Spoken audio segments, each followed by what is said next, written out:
Back again for another breakdown of Florida State football through 2 weeks. Don't have the results that they wanted in terms of the win and loss record and the production on the field, but we got to learn why. And that's why we bring in Warchant.com lead football analyst Dominic Robinson. If you didn't check out the defensive video on what's been wrong with Florida State in the first 2 games, that is available here on Warchant TV. Today we're talking offense. Dominic, nice to be back with you. And obviously, again, hopefully we're breaking down some positive things soon, but we got to figure out the whys of where Florida State's struggling on offense. How are you doing, first of all, after watching all of that film? And then I'll ask you a follow-up question after that. It's brutal. It was a tough watch.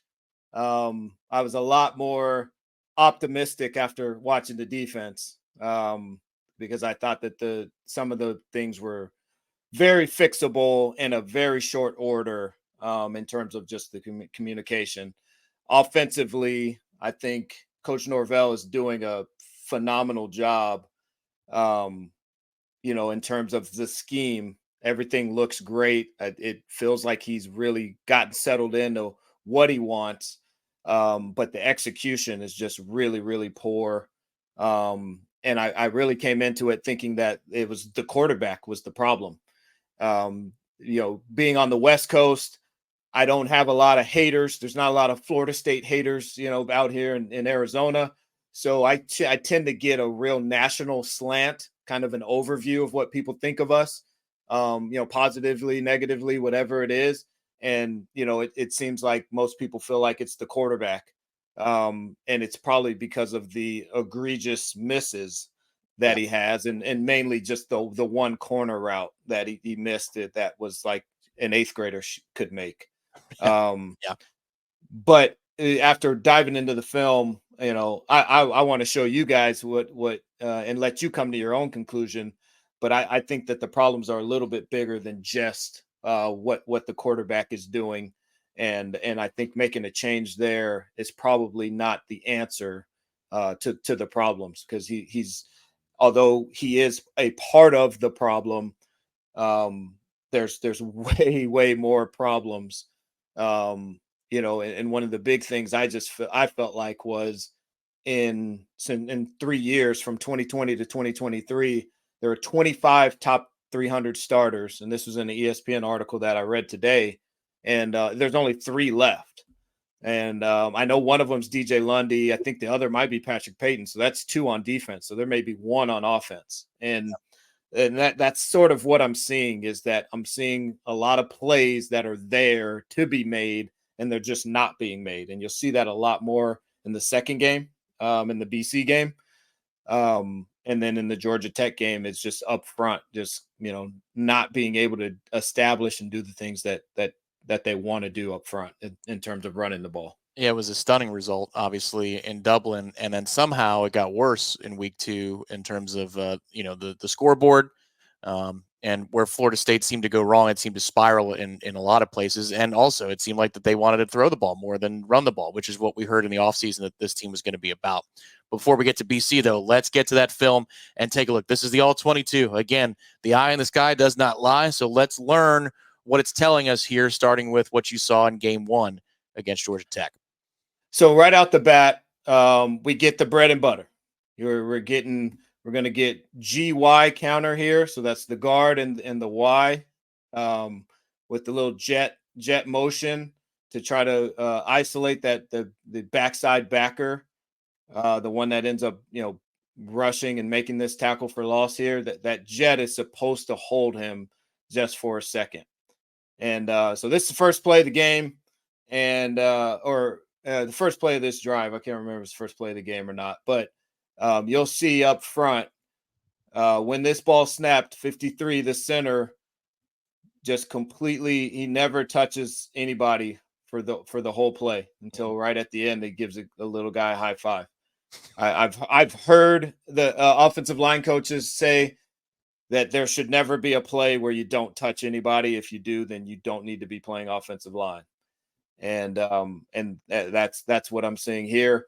He should be working back to seal that backside A gap so that backer can't get through. And then the other problem is the left guard is actually, if this guy isn't blitzing, which he is, the left guard would be responsible for 15. He'll double team. Right. He'll double team right there, and then he'll work to seal this guy here. And so he's a little bit slow, but again, 53 should not be touching nobody on any run play ever. And that's a huge problem. I noticed, or I heard on Sunday Smash, you guys mentioned a face that Mike Norvell was making on the sideline. Yeah. A play like that is a play that'll make you make that face as a coach. When you call something that you've been calling for 20 years, something that you've, hung your hat on since you took the program over, and you're at -2 and you're at 2nd and 12 or 2nd and 13 to start a game or to start a drive. There's no more lonely feeling as an offensive coordinator than I can't call my play and get 3 yards. Yeah. So just a quick context to that too, it's near the end of the first quarter, start of the second quarter, where Florida State had switched out its offensive lineman and switched assignments. So 69 is playing left guard. He comes off the bench. They had started with 67 Richie Leonard at left guard. This is when they brought in Robert Scott to play right tackle. I have a feeling that we're going to see a play that involves the right tackle here very soon. But just in terms of I don't know, the view from the outside, Dominic, if you're switching 3 pieces of the offensive line, again, left guard goes to right, this isn't injury related. It's a mass substitution.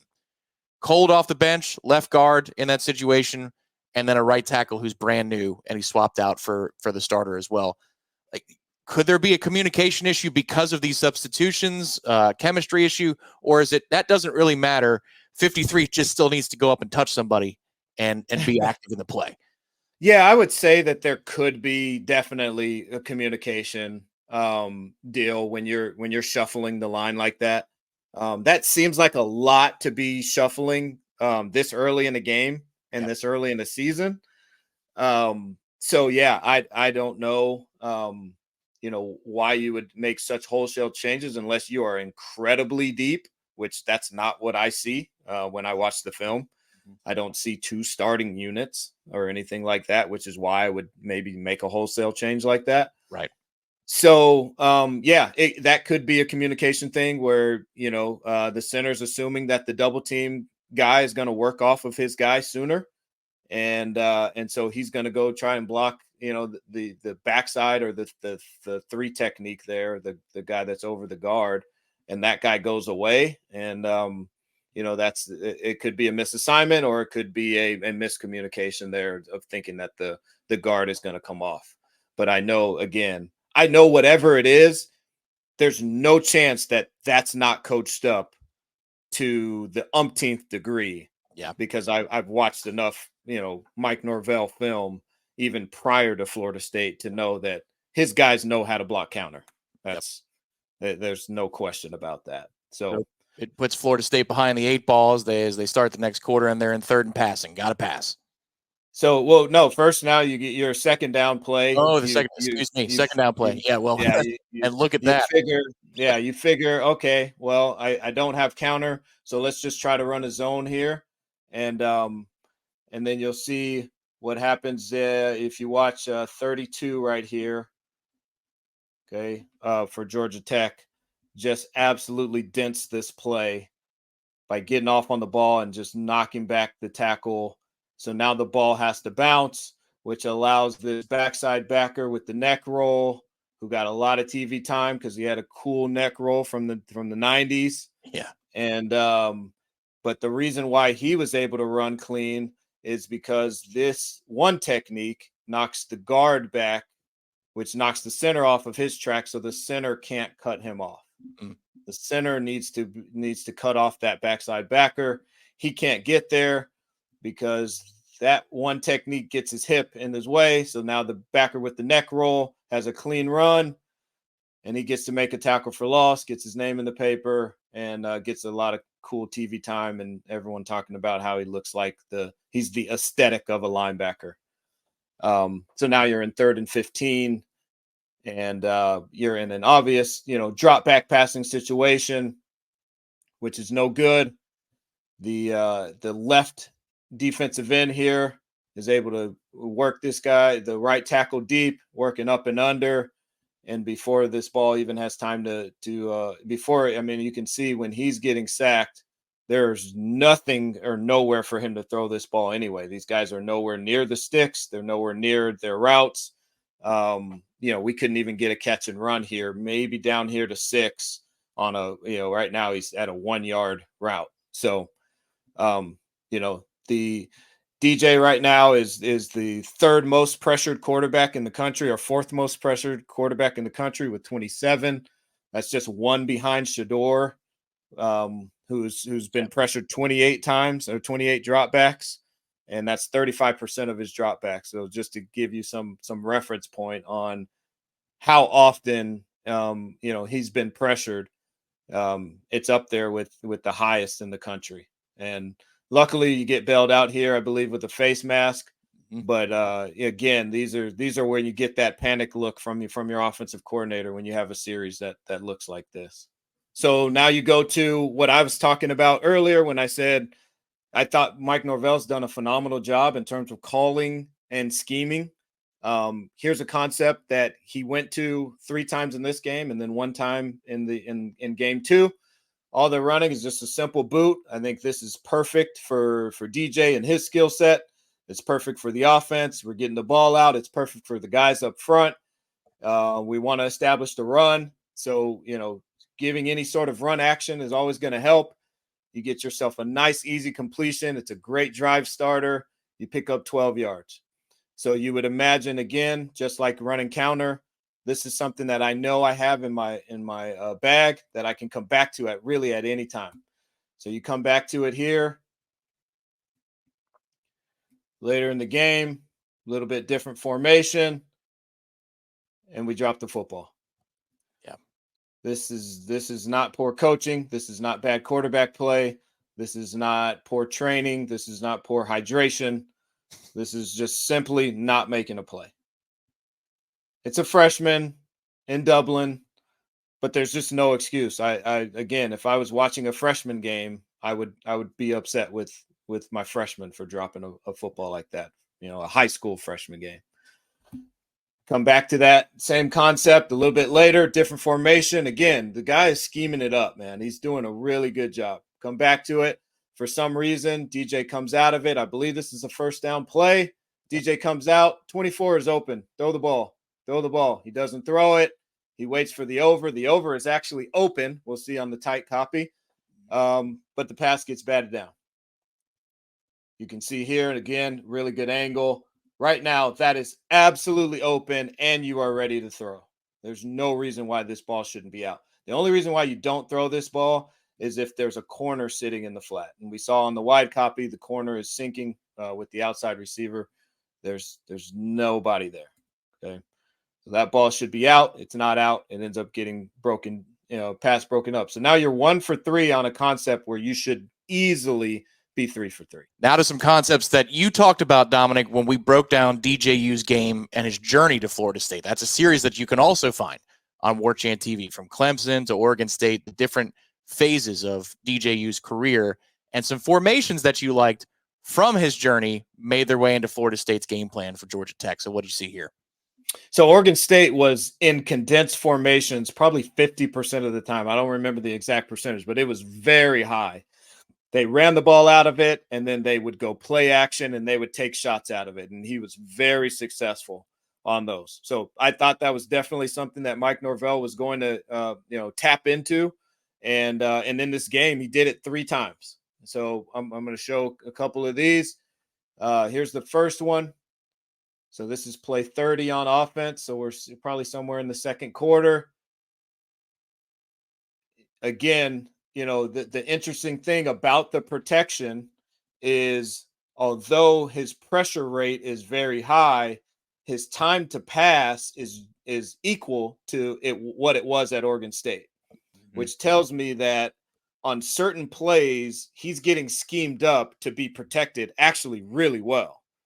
Because if he's been sacked, and I believe he's only been sacked 3 times in 2 games, so that's really not bad. But he's being pressured at an alarming rate, almost one of the tops in the country. So what that means is that they're getting beat quickly when they get beat, but when they block, they actually do protect really well. And you can see, I mean, a lot of that has to do with scheme, because you're in a condensed formation, because you show run really well. You end up getting a pass interference here. That's a big first down. You're now in plus territory. And, that was the first condensed shot play that we'd seen. They come back to it here, third quarter, condensed formation, go take a shot. And to me, this is a play that's got to be made. The throw's got to be a little bit better, and the wideout's got to make a little bit better adjustment.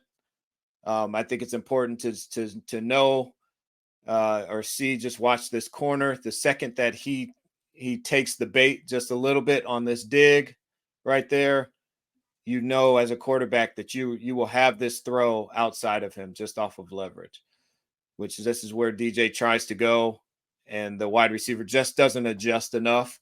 But this is the one thing that you love about DJ, to be honest, even with his misses, man, he either misses really bad and it's just, he doesn't throw interceptable balls.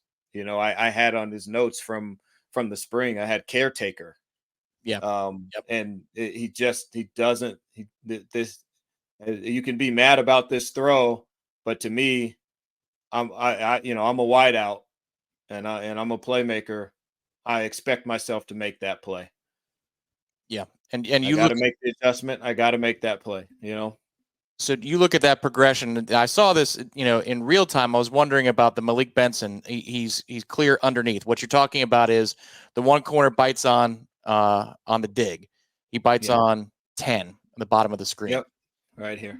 The proper read, though, is where he throws it, because it is open over the middle as well. I'm wondering, I know where his eyes are looking, so clearly that's the first place he's looking. But just as a coach, as an analyst, what do you see there in terms of the choice he makes? Yeah, he's going to be on this guy the whole time. Okay. And the second that he makes that move there, he knows he has it because of his speed in this direction. Yeah. I'm going to be out. And I actually talked about this in the Jordan Travis breakdown a bunch, because early Jordan was missing this throw and then he figured it out late. Is this throw, just all it has to do is it has to be outside of this corner. Yep. So if you drew a line from where he's at, as long as you get it out here, because he's running in this direction, he will not be able to slam on the brakes and get to that play. So yeah, to me, this is the proper read. We're in this formation on first down for a reason. You can never go broke making a profit. Yes, that is open. 10 is open here over the middle, but coach called this to get that post. Right. Okay. On first down, that's why you're calling that play. That's why you're in that formation. That's why you're showing play action. You're trying to get that play. Okay, again, same thing, condensed formation, should get a run action. We're looking to take a shot, and now we kind of get into the, we get into the not dot. So there's very little pressure here. He's got a good, clean pocket. There is a guy that's, bearing down on him, but he's definitely not going to get there. And the guys in the front row of the bench couldn't even catch it. Yeah. And that's, these are the things that just make you scratch your head every once in a while, because this is not pressured. This is protected very well. And it's not that this guy is necessarily wide open, but that is open. He's got plenty of room to pull him down this way and get a nice, 15-yard completion here on the outbreaking route. And that's part of the scouting report that also is from the spring. It's like, this is who he is. There's enough data to know that that's just going to be part of the equation when you bring DJ in as your quarterback. Yeah, absolutely. And that's the next segment I'll call dot, not dot. Yeah. And that's what's coming up here is, he has these moments where when you see him throw, you're going, man, this is the next big thing in the NFL. This guy's going to be incredible. We saw it on 3 years worth of film at both Clemson and Oregon State. This ball can't be thrown any better. I mean, it is firm. It is spinning. It is on a line. I mean, that thing plays in any weather. It doesn't get much better than that. It's a really good ball. Again, nice clean pocket. This is pretty much a quick game throw. And then we get not dot. This is only 3 plays later. Oh yeah, I remember that. Again, There's the pocket is closing. I really wanted to believe that someone hit his arm, or something. But when you watch the tight copy, it looks clean. Maybe his stride leg, got cut off a little bit, because 75, if you see, I mean, that's not ideal pass protection. Yeah, from 75 here, he's definitely getting put into his lap. But that miss is really inexplicable. It's hard to explain, even with 75 being so close to him. Yeah, the press box that day, there was a lot of what the? So now we're just 5 plays later. And this is another not dot. So we had 2 not dots in a row, and then we're going to get another dot. So there's a play fake. Again, it's pretty clean. He's able to reset. He does kind of have a guy bearing down on him, but you got to give your guy a chance. It's nowhere near being inbounds. I mean, do you like that read in this situation? Again, I'm not trying to be Monday morning quarterback guy. Like, if it's the first place he's supposed to look and they get like 10's winning there, I get it. Just the wheel is such a prevalent part, or the rail is such a prevalent part of the offense, and they get that matchup that they want with 9, because Mike runs that to death. So what do you think about that? Yeah, I would be playing matchup here, and I definitely like the back matchup. Mm-hmm. But I honestly, that's being really nitpicky when I see this. I mean, you look, that's absolutely beat. If I'm coaching DBs, I'm upset. If I'm coaching wideouts, I'm happy if I stop the film right here. Right. So I can't fault the guy for that, unless there was something throughout the week where we said, hey, we're going to get our guy matched up on 44, and then you throw it. Now we got a problem, if it's not in the progression. Here's the last play in the dot not dot series. I expect to see a little bit more of this sprint out, comeback type stuff, because again, he has great arm strength, and this is a really good big throw in a big moment. Okay, this is a 3rd down in the 4th quarter, where you had to have it. This was you're down. I think you're down a score, and just great execution all around here. This is something you broke down again before. Like, this is a 40-yard throw, 45-yard throw, with the width of the field and the depth of the throw itself, when you're just talking about drawing a line, and it's a missile. It absolutely is. This is really good. That's just great football, and when you can do that, man, that's really hard to guard. So that's why I say I really think, doing stuff like that is something that we're going to see going forward. That final dot was a part of the final drive of the football game for Florida State offensively. Unfortunately, the defense was unable to get off the field before Tech kicks the game-winning field goal as time expires. But DJ made quite a few plays on that last drive, a couple on 4th down. So, Dominic, if you're going to take us on the journey of this drive, we'd love to see what you see and what the film's telling you. Yeah, so you just saw that last dot, on the sprint out, 3rd down, big completion. Okay, so now we're at the 40-yard line. This was another thing that we've seen now, is a staple with Johnny here at the X, Johnny Wilson at the X, just the RPO glance into the boundary, show and run at that boundary safety, making him trigger, and then just getting a glance inside.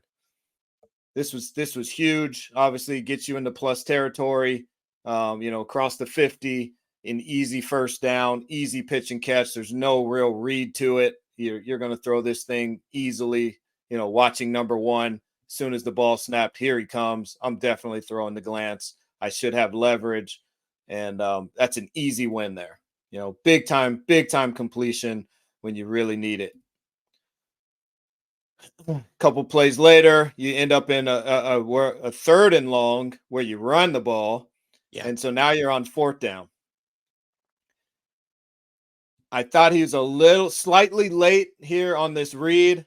He may have been thinking about going into the boundary with the curl, which he definitely had. You know, the wide out up here is definitely open.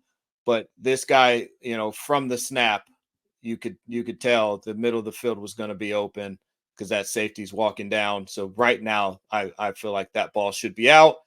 Does a really good job navigating the pocket, which it was something that I talked about in the breakdown. He's very polished in terms of movement in the pocket and getting the ball out. Obviously, has such great arm strength, but I mean, you can't ask for anything more in terms of quarterback play to complete a pass on fourth and long after you've tried to run it on third down and you really put in a tough spot. Big time throw, big time play, big time catch. Everything is really good here. It's kind of an interesting call that safety is playing like no doubles defense, Dominic. It's on fourth down. yeah. It's 10-yard line. That's wild. Yeah. It's not good. What I really don't like is the number one, this safety here. Oh wait, this isn't the play. Let's go to the next play. So if you watch the field safety coming down, he's not guarding anybody. Oh man. Yeah. They've got two guys on 84 who's check releasing. Yeah. These two guys are both on him, and he's just letting this guy release. So it's got to be some sort of mistake, some sort of blown coverage, because that guy should not be there. Yeah.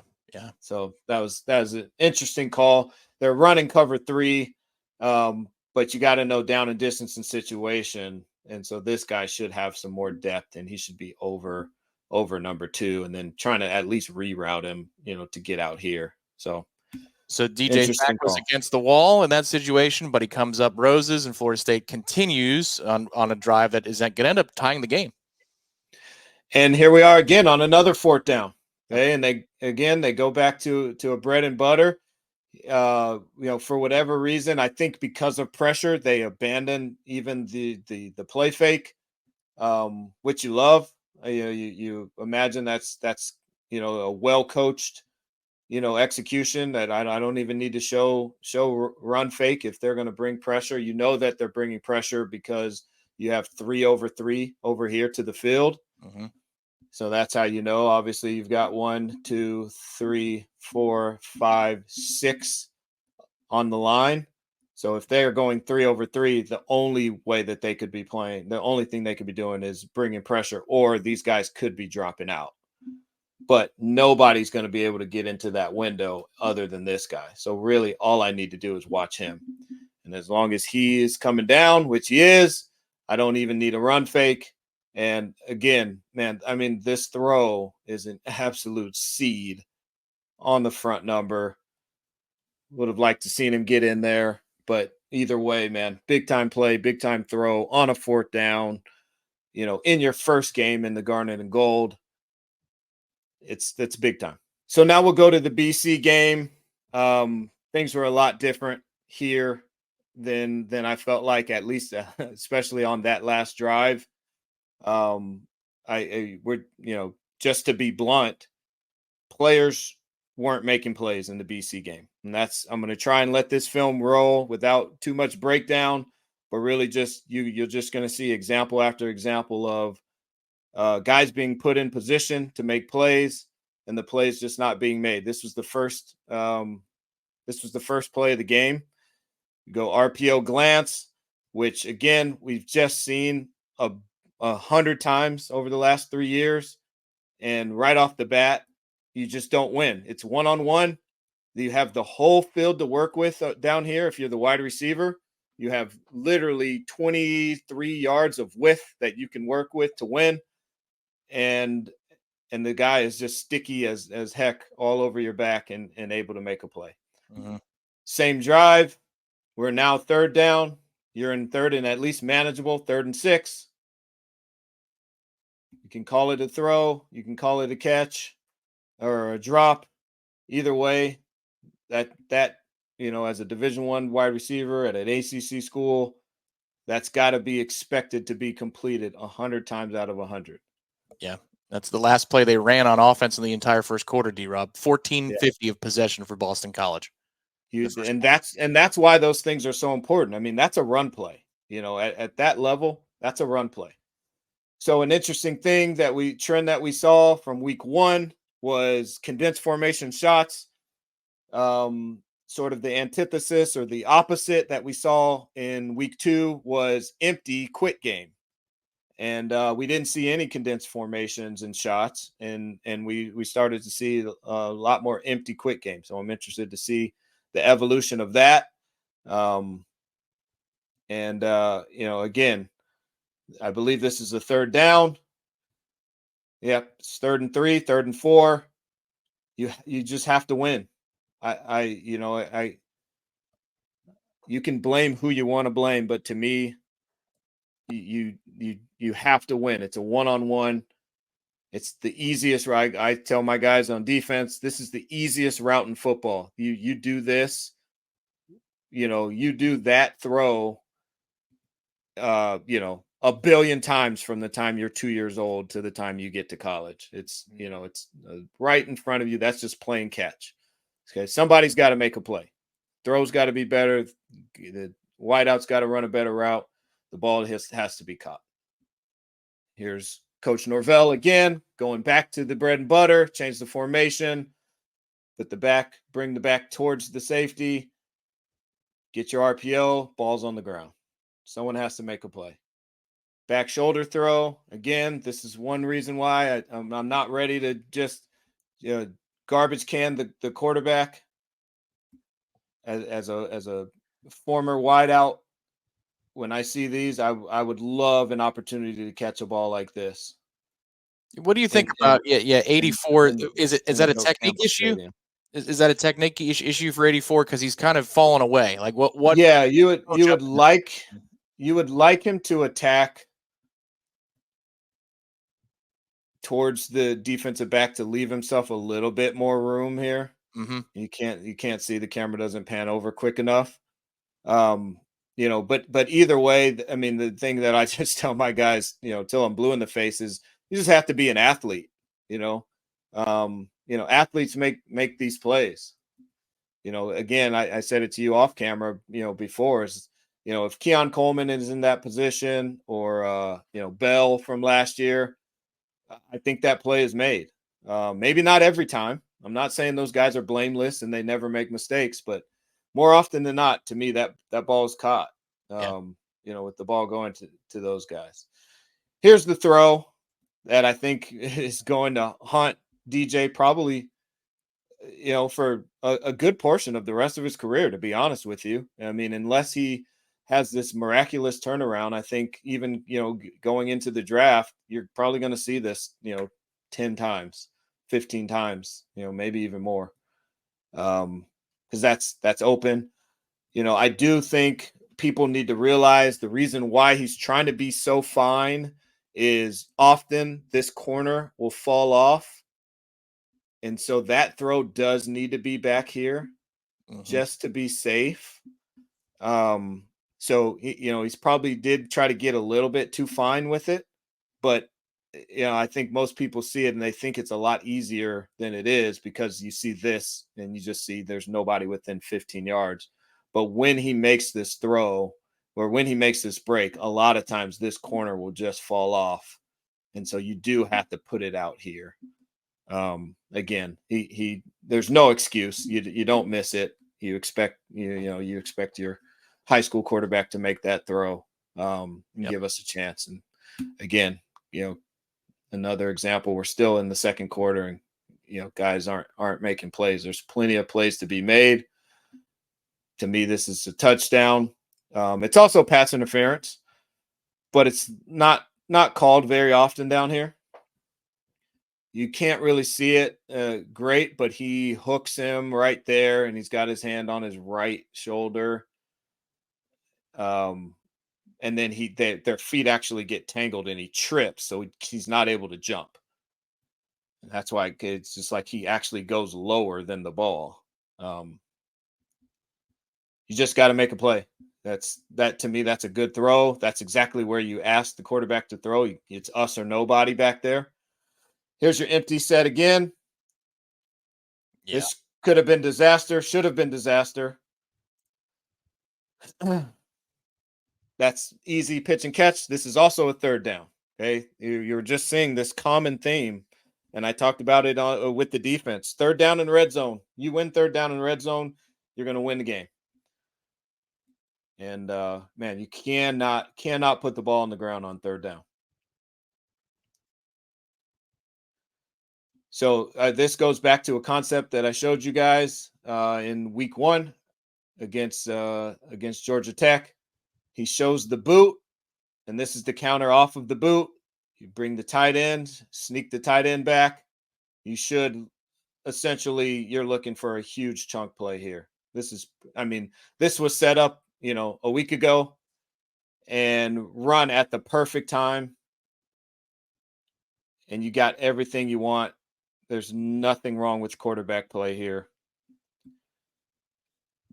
There's nothing wrong with the scheme here. This is a great play call. And really, until the ball hits the ground, the execution of it was great. Tight end does do a really good job of delaying, doesn't leave too early, is able to sneak out, and then puts it on the ground. It's like missing free throws. It just feels like it's contagious. It is. It absolutely is. I talk about it all the time. It's, as I was saying earlier, you just got to make plays, and making plays is contagious too.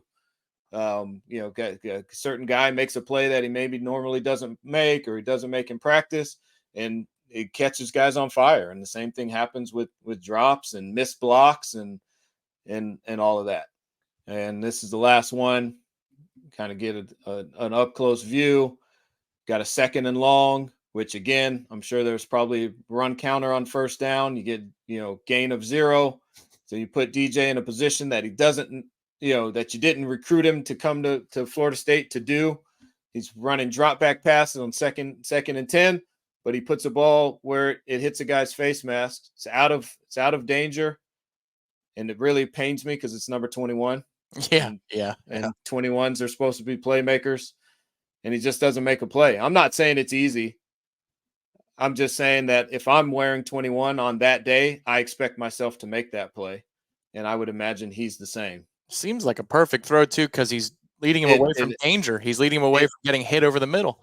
It absolutely is. This is a really, really good throw. That's where, if I'm playing wide out, I actually want the ball thrown there. I can protect myself. I can make a play and get down and get to the next play.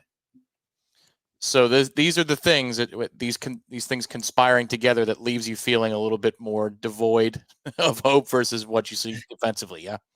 Yeah. It's incredibly frustrating because, again,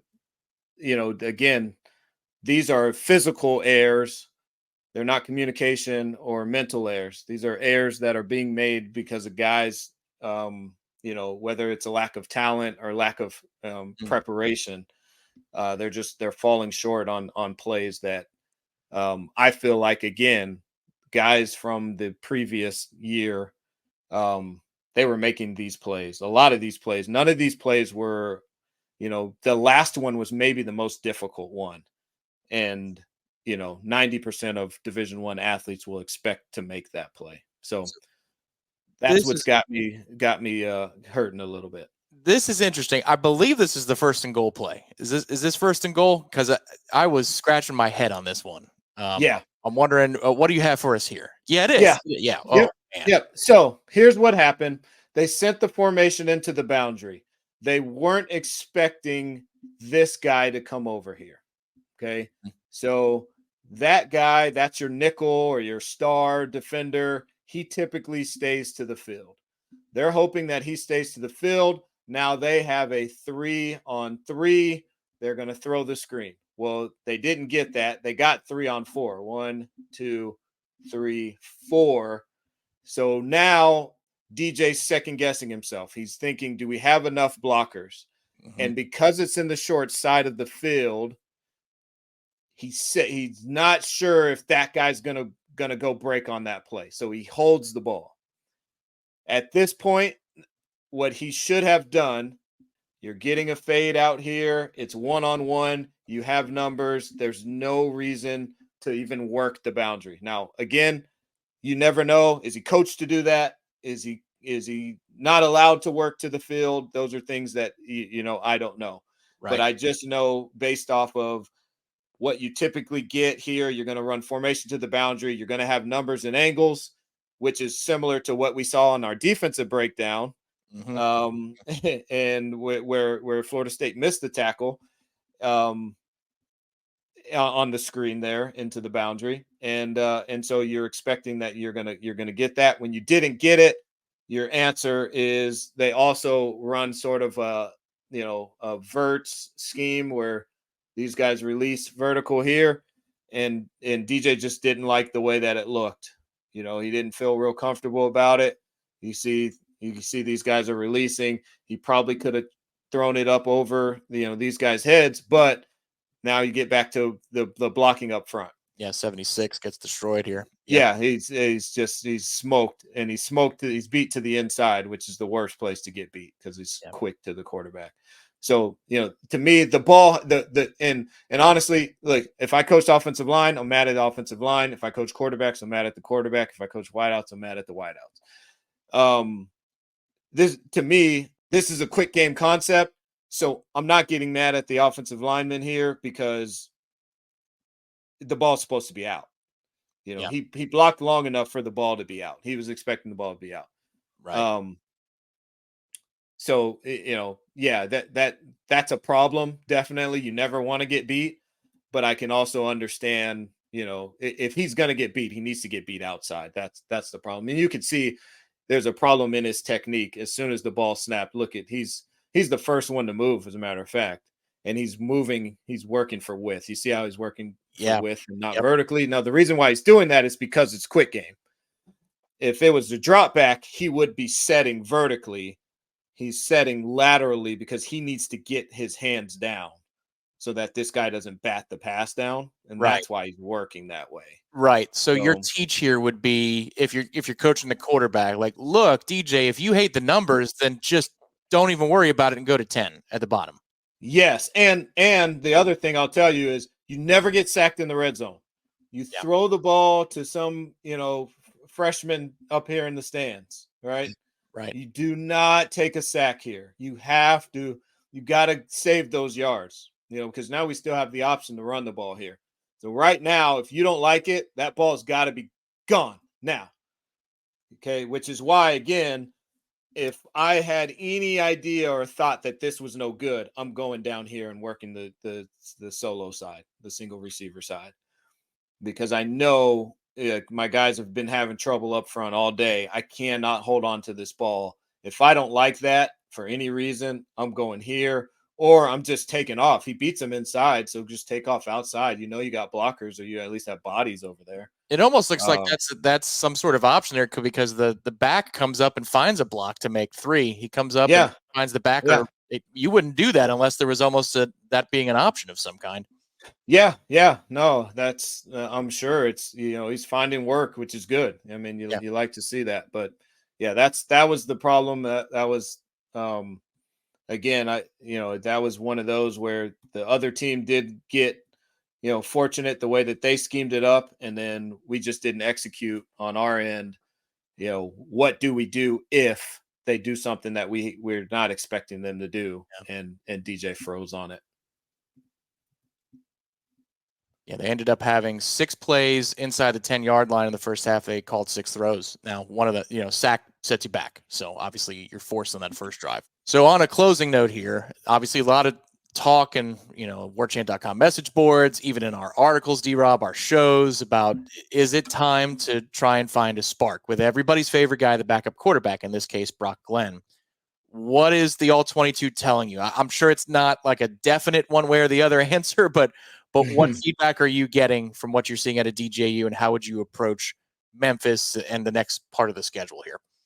Yeah, in terms of the actual performance on the field, now there's a lot more that goes into playing quarterback and really just playing football in general in terms of leadership, intangibles, all these other things that come into play. So understand that I don't know that. You can never know that unless you're in the room.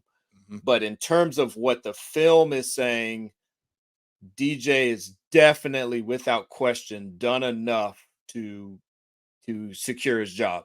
Now, that's also with me not knowing what goes on at practice. So, but I'm watching this guy and I'm going, there's plenty here for him to make plays. He has one interception. He's one of the top pressured quarterbacks in the country, and he's turned the ball over one time. So I'll show that play. And we can kind of just talk through. This is very uncharacteristic of DJ. And out of 100 and whatever snaps that he's played, for him to do this one time, even with as erratic as he is from a accuracy standpoint, I think you take that. If you look at all the other guys that are pressured around him, they almost all of them have multiple interceptions, and and they're even sacked at a higher rate. So he's doing a good job of getting rid of the ball. I think what happened here is he's reading that defender, that apex defender, and when that guy squeezes, he should absolutely, this ball should be gone to 84 before he breaks down. Well, he's waiting to see it. Instead of throwing that ball right now, he waits to see it, and he doesn't see that the 3 technique, or is that the end? That's actually the end. Oh, matched up against 76 there. He doesn't see that he worked an inside move. He turns back, and he's going to throw that dig. Yep. Okay, so he's trying to throw that dig. He can't step because the defensive end has beat his tackle, and he had no clue that guy was there. So when you see this, when I saw this, I actually watched this multiple times and thought, what is DJ doing? That is so unlike him to just throw the ball up like that. What you don't realize is when he turns to throw right there, he does not know that guy is there. He's looking at the apex defender who's squeezing and thinking, okay, you can even see his eyes are dead down the middle. Right. So he's going here to here. He's going, okay, the reason why he's here right now is he's trying to decide if he has the post out here. And so because there's a post defender and he got depth, he's coming off the post and he's going to throw the dig, and then he can't step. Now, usually DJ takes the sack here. And I think he was just too late in his progression. And it's fourth down. It's fourth down. And it's fourth down. So, this is the one interception that he's had. It's fourth down. You got to get it out. And, but then when I watch plays like these, and I just feel like, again, this is a play I showed earlier that I think we're going to see a lot of, is this sprint out. These are easy. There's no real read on this. Yep. You're throwing the comeback to number 1, and he's on it, and he nailed that. And then he comes back. This is the very next play. This is a straight drop back, and I really like this from the tight copy because you can see some anticipation. And again, it's the interesting part of the protection is like when it doesn't break down, it's actually really good. It's like there's nothing in between, but you can see, everybody, there's a hat for a hat. He's able to step up. And when he throws this ball, when he's ready to throw, this guy, this receiver has not cleared 5 yet. So there's some anticipation there. You'd love to see that. And then just the ball is perfect. It's on his body, leads him. He can protect himself. He's made enough throws to secure his job and to move forward. Is there things he has to do better? Absolutely. But it's all 22 guys got to do better, man, and the backup. So you're looking at 30-something guys got to be better than they've been. It's not just the quarterback. Well, and obviously they'll have an opportunity this weekend against Memphis. It's a noon kick, I can tell you, D-Rob. I don't know if you remember watching Colorado TCU last year. It was Shador's first game, Coach Prime's first game. I remember the first couple of drives, you see the cushion that TCU was giving Colorado's receivers. Like, oh, no, they know they can't cover him. And Colorado obviously takes advantage of it. The Vegas line looked wrong within the first few snaps. You're like, oh, they don't believe in their secondary at all. The reason, I want to say Shador had 21 completions to start the game. right? I mean, because they were playing off and they were just throwing like flats and hitches and slants, and that was insane. It looked like Georgia Tech's middle safety there in Dublin. No doubles defense. Well, the reason I bring that up is just an advanced scout and looking at what Memphis was doing against Troy. I mean, Troy, they're giving the cushion to Troy's receivers in the way that TCU is giving cushions to Colorado's receivers. So to your point about these quick little hitches, sprint outs, things like that, that should be open for business all day. And that you would say of DJ's strengths, or if you're putting things in a playbook and a game plan for DJ, that's among like the first things you would put in there. Yeah, absolutely. I think you're going to see the boot again. I showed boot 4 times or 3, and then the counter where they did the tight end, sneak. And of those 4 times that it was called in 2 games, they had 1 completion. Those are 90% completion calls. When he calls that, I mean, he's expecting the ball to be completed. It might not be a 20-yard gain, but the ball's going to be completed. Well, it's been completed 1 out of 4. It's just not, it's not realistic that it's going to stay that way, because I do think these guys are better than that. And I think, things are going to turn around. But you're just not going to see anywhere near the team or the production that you got last year. It's not there. But you're going to see boot, you're going to see sprint out. I'm interested to see, does he go back to the condensed formations, or does he stay in the empty? Because empty didn't look great. And I thought the condensed formations actually looked good.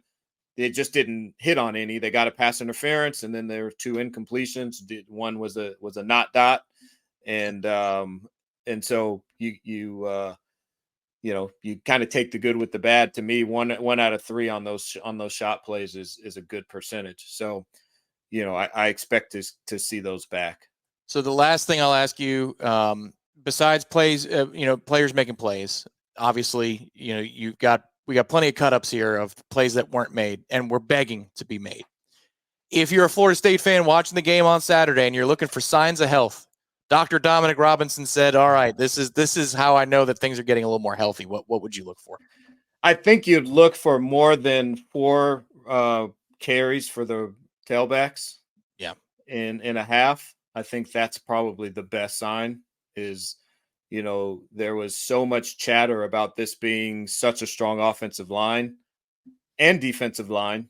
I think if I'm watching, I'm hoping that Patrick Payton plays better. So I'm hoping to see some defensive line action. And then, again, I'm looking to see just that you're at least getting 3.5 yards per carry, on your rushes. And I think if you're running the ball more, that is why you got DJ, was because that's what you were going to do. Yeah. You didn't get him to have, how many dropbacks did you say he had? So I think the ratio in the first half was 21 or 22 to 2 tailback runs and 6 quarterback runs, and they weren't all designed either. So yeah. No, that's not. You didn't bring him in here to do that. 10 dropbacks to 1 tailback run. Yeah, that wasn't the ratio you were hunting for. No. Yeah. You didn't bring him in here to do that, and and then to add insult to injury, they're 3rd in the country in drop passes with 6. So I didn't bring you here to throw drop back passes, and on top of it, you thought you were going to throw to receivers who were going to be dependable and catch it when you did throw it, and we got neither of those. You're dropping back too many times, and we're not running the ball. And then when we do pass, we're putting the ball on the ground too much. So I would just really look for a way to establish the run. That may be perimeter runs. Maybe they find something with some jet sweep stuff. Maybe they find something with some design quarterback runs, because he is athletic enough, although he doesn't look like he's moving great. Something seems up there. Yeah. Something doesn't seem right, man. Something doesn't seem right, because again, on the breakdown that I didn't think he certainly wasn't Jordan Travis, but I thought there were times where he looked incredibly athletic. And, and I've seen him get into the open field a little bit, and it doesn't look like he's looking to switch a gear at all. It doesn't look like he has one. So he may be dinged somewhere or something like that. So, but maybe that's where they find a little bit of quarterback run game. They got to find something, because you got to do more than with him at quarterback. You got to do more than what they're doing in terms of running the ball right now. That's what we'll be breaking down in the near future here as Florida State brings some new data to the table. Hopefully it's less depressing, and hopefully it gives us more hope. As Dominic said, a little bit more hope for the defense for correctable issues. What does the offense do to sort through it? We're going to find out. We'll consume it one way, and then Dominic will see it on the All-22, and we'll consume it the proper way after that. Dominic, as always, appreciate the time. And if you haven't, really quickly, everybody, if you haven't seen the defensive breakdown, that is available on the channel. So hit that thumbs up, subscribe to the channel, absolutely free. But D-Rob, thanks as always again for your insights. We really appreciate it. Love it, man. Go Noles.